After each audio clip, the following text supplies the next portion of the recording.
ಮಳೆಯ ಅವಾಂತರ ಏನು ನಡೀತಾ ಇದೆ, ಇದು ಎಲ್ಲೂ ಏನು ಯಾರಿಗೂ ತೊಂದರೆ ಆಗಬಾರ್ದು, ಪ್ರಾಣ ಹಾನಿಗಳಾಗಬಾರ್ದು ಅನ್ನೋ ಮುನ್ನೆಚ್ಚರಿಕೆಯನ್ನು ನಾವು ಅಧಿಕಾರಿಗಳಿಂದ ಸೇರಿಕೊಂಡ ಮಾಹಿತಿ ಪ್ರಕಾರ ಏನೆಲ್ಲ ಹಾನಿಯಾಗಿದೆ ಮಾಹಿತಿ ಈಗಾಗಲೇ ನಮ್ಮ ಅಧಿಕಾರಿಗಳು ನಾವು ಮುಂಚೆನೆ ಅಂದರೆ ನಮಗೆ ಏನು ತೊಂದರೆ ಆಗಬಾರ್ದು ಅಂತಲೇ ನಾವು ಸುಮಾರು ಕೆಲಸಗಳನ್ನು ಮುಂಚೆನೆ ಮಾಡ್ತೀವಿ. ನಾನು ಇದೊಂದು ಸುಮಾರು 2 ಹಿಂದೆ ಬಂದು ಮೀಟಿಂಗನ್ನು ತೆಗೆದುಕೊಂಡು ಎಲ್ಲ ಜಿಲ್ಲಾ ಮಟ್ಟದ ಆಫೀಸರ್ಗಳ ಮೀಟಿಂಗನ್ನು ತೆಗೆದುಕೊಂಡು ಹೋದಾಗ ಫಾರೆಸ್ಟ್ ಡಿಪಾರ್ಟ್ಮೆಂಟ್ಗೆ ಕೆಲವು ಸೂಚನೆಗಳನ್ನ ಕೊಟ್ಟಿದೆ. ಎಲ್ಲಿ ಮರಗಳು ಬೀಳುವಂಥ ಪೊಸಿಷನ್ ಇದ್ದಾವೆ ತೆಗಿಬೇಕು ಅಂತ. ಅವರು ಸುಮಾರು 500-600 ಜಾಸ್ತಿ ಮರಗಳನ್ನು ತೆಗೆದಿದ್ದಾರೆ. ಅದೇ ರೀತಿ ನಾನು ಹೆಸ್ಕಾಮ್ಗಳದ್ದು ನಾವು ಹೆಸ್ಕಾಮ್ ಅಂತೀವಿ, ಇಲ್ಲಿ ಮೆಸ್ಕಾಮ್ದವ್ರಿಗೆ ನಾನು ಸೂಚನೆಯನ್ನು ಕೊಟ್ಟಿದ್ದೆ. ಇಲ್ಲಿ ಕಂಬಗಳು ಬೀಳುವಂಥ ಅಥವಾ ಎಲ್ಲಿ ಸ್ಕೂಲ್ ಪಕ್ಕ ವೈರ್ಗಳೇನಾದರೂ ಜೋತಾಡ್ತಾ ಇತ್ತು ನೋಡಿ, ಅವರು ಕೂಡ ಸುಮಾರು 500-600 ಕಂಬಗಳನ್ನು ಇದು ಮಾಡಿದ್ದಾರೆ.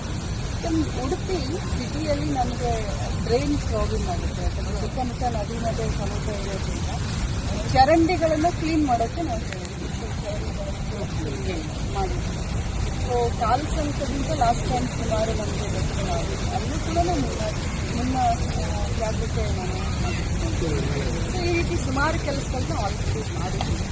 ಜಿಲ್ಲಾಡಳಿತದಿಂದ ಹೆಲ್ಪ್ ಲೈನನ್ನು ಎಲ್ಲ ರೀತಿಯಾದಂಥ ಕ್ರಮವನ್ನು ಮೀಟಿಂಗ್ ಆದಾಗ 5 ಕೋಟಿ ಕಡಲು ಕೊಡುವ ಬಗ್ಗೆ ಪ್ರಸ್ತಾಪ ಮಾಡಿದ್ವಿ ಮತ್ತು ಹಳೆ ಬಾಕಿ ಒಂದಿದೆ ಅಂತ ಪ್ರಸ್ತಾಪ ಆಗಿದೆ. ಹಳೆ ಬಾಕಿ ಬಗ್ಗೆ ನಾವು ಈಗಾಗಲೇ ಸರ್ಕಾರಕ್ಕೆ ನಾವು ತಿಳಿಸಿದ್ದೀವಿ ಪ್ರಸ್ತಾವನೆ.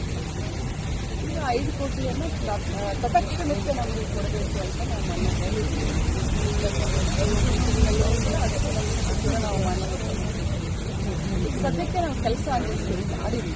ಮೊನ್ನೆ ಮೀಟಿಂಗ್ ಹೇಳಿದ 5 ಕೋಟಿ ಬಂದಿಲ್ಲ, ಅದು ಬರುತ್ತೆ. ಅದಕ್ಕೇನೆ ಅಲ್ವಾ ಈಗ ಎಲ್ಲ ಸೇವ್ ಮಾಡಿದ್ದೀವಿ.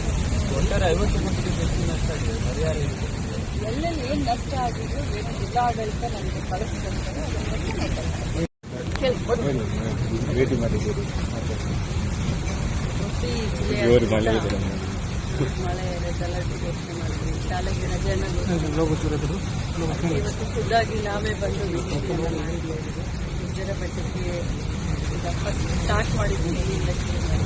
ಸಾಯಂಕಾಲವರೆಗೂ ಎಲ್ಲೆಲ್ಲಿ ಹಾನಿಯಾಗಿದೆ, ಯಾರ್ಯಾರಿಗೆ ತೊಂದರೆ ಆಗಿದೆ, ಎಲ್ಲ ಗುಡ್ಡ ಕುಸಿತ ಆಗಿದೆ ಎಲ್ಲ ವೀಕ್ಷಣೆ ಮಾಡಿ ಮುಂದೆ ಏನೇನು ಕ್ರಮ ತಗೊಳ್ಬೇಕು. ಮೇಡಮ್, ಒಂದು ಕರಾವಳಿಯ ಮಳೆಗಾಲ ಒಂದು ಇಡೀ ದಿನ ಇತ್ತು ನೋಡಬೇಕಿತ್ತು ಮೇಡಮ್ ಅಂತ ಜನ ಹೇಳ್ತಾರೆ. ಇರಬೇಕಿತ್ತು, ಇದರ ಮೇಲೆ ನೋಡ್ತಾ ಇದ್ದಾರೆ. ಭಾಳ ಒಳ್ಳೆ ಮಾತು. ಅವ್ರು ಇರು ಅಂತಂದರೆ ಇಲ್ಲೇ ಮನೆ ಮಾಡಿಲ್ಲ ಇಟ್ಕೊಂಡು ಜವಾಬ್ದಾರಿಗೆ ಅಂಥದ್ರಲ್ಲಿ ನಮ್ಮ ಡಿ ಸಿ ಅವರಿಗೆ ಇಲ್ಲ ನಮಗೆ 1 ದಿನ ರಜೆ ಇದೆ, ಆದರೂ ನಾನು ಬರ್ತೀನಿ ಸ್ವಲ್ಪ ಅಂತ ಹೇಳಿ ನಾನು ಬಂದಿದ್ದೀನಿ. ಯಾವಾಗ ನಾನು